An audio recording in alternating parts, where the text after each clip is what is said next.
So about 2 years ago, I was sat in the inclusion meeting, and our organisation, Oxfordshire County Council, has a fantastic track record of supporting inclusive networks in the workplace. We've got a really, really good LGBTQ network. We've got a fantastic women in the fire service and women at work network. We had the BAME network, which is now the REACH network. And I sat there thinking, this is brilliant. This is fantastic that we're supporting all these individuals at work. But I'm a Christian. Is there something for me? Is there something that could be done to support me in the workplace? Or even better, is there something I could do? So I kind of tentatively raised this and said, would it be possible to set up I assumed it had to be a multi-faith network. And actually, they were just so supportive. They said, set up a Christian network, but what are you going to do? So I thought, yeah, what am I going to do? And so we kind of hastily, back of the fag packet, wrote out a charter that we sort of presented. And it really only said we're going to do three things. We want to support Christians in the workplace. We want to get alongside anybody who's at work who is a Christian. What that means is we want to pray for them. We want to laugh with them. We want to have fellowship with them. We just want to enjoy talking about how work and faith kind of like link up and how we can be salt and light in the workplace. Second thing we want to do is we just want to give a safe and inclusive space for anybody to talk about matters of faith.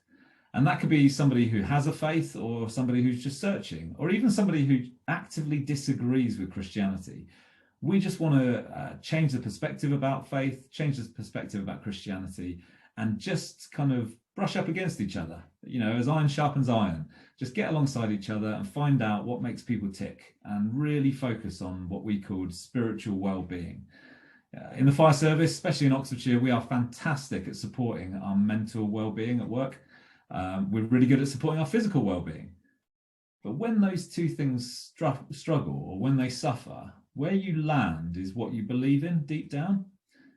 And we've got people who daily are going out and facing mortality. You know, we've got fire crews who are going out and facing death. And actually that can really affect your mental health, and that can affect your physical health. And it can affect what's underneath as well. And so to be able to discuss these things openly, to be able to really get under the surface of what people believe in, just helps people to understand each other a bit better.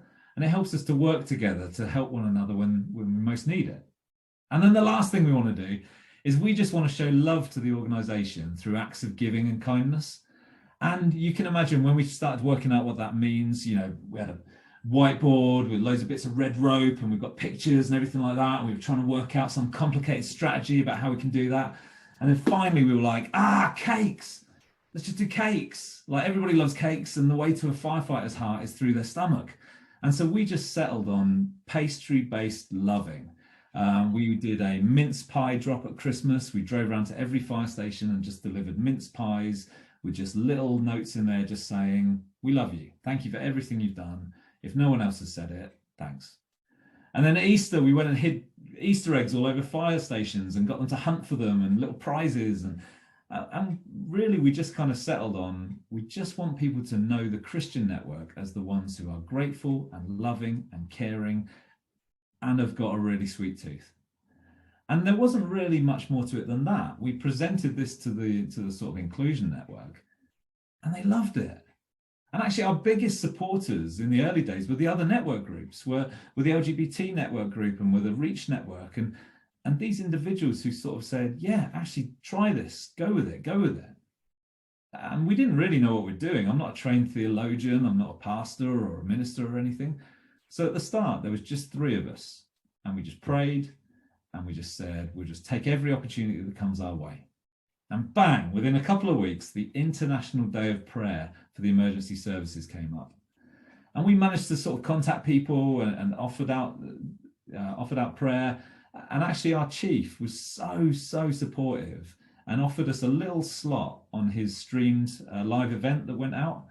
That was amazing, because it just got us the foot in the door for the workplace to just say, this is who we are. You know, Christians, we're not some happy clappy crazy group of people over here with, you know, rainbow guitar strings singing Kumbaya all the time.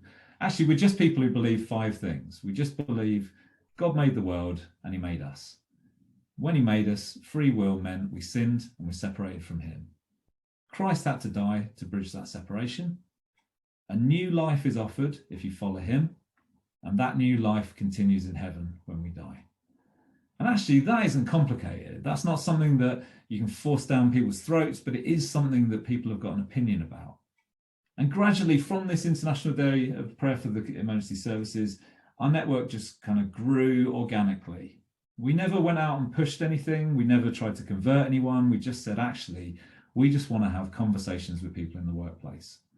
And the bizarre stories over the past 2 years of how people got in touch with us and how they kind of found out about us, and it just meant that our network swelled. And we've now got about 85 members from across the entire county council, ranging from people in libraries through to public health, to the fire service, to people in the corporate sector as well. And actually it's brilliant, because what we tend to do is we meet every month on Teams, and we just talk and we laugh and we pray, and we'll share a little worship song, and sometimes we'll do a little event. We've talked about random stuff before, about how to be a Christian in the workplace and some of the challenges we face. But generally, what we try and do is just be intentionally Christian at work. All that really means is thinking, what have I got to do today?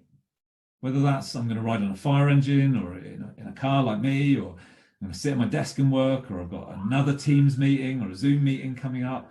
What have I got to do today? Okay, how am I going to bring Jesus with me to that? How am I going to bring Jesus with me to that incident I'm going to turn up to? How am I going to bring Jesus to that meeting? How am I going to bring Jesus into this phone call I've got, or this challenging situation I've got to deal with, or this report I've got to write? How am I going to bring Jesus with me at work? And that's really the nub of it, is actually we are just a group of 85 people who have got nothing else in common other than the fact we just want to bring Jesus to work.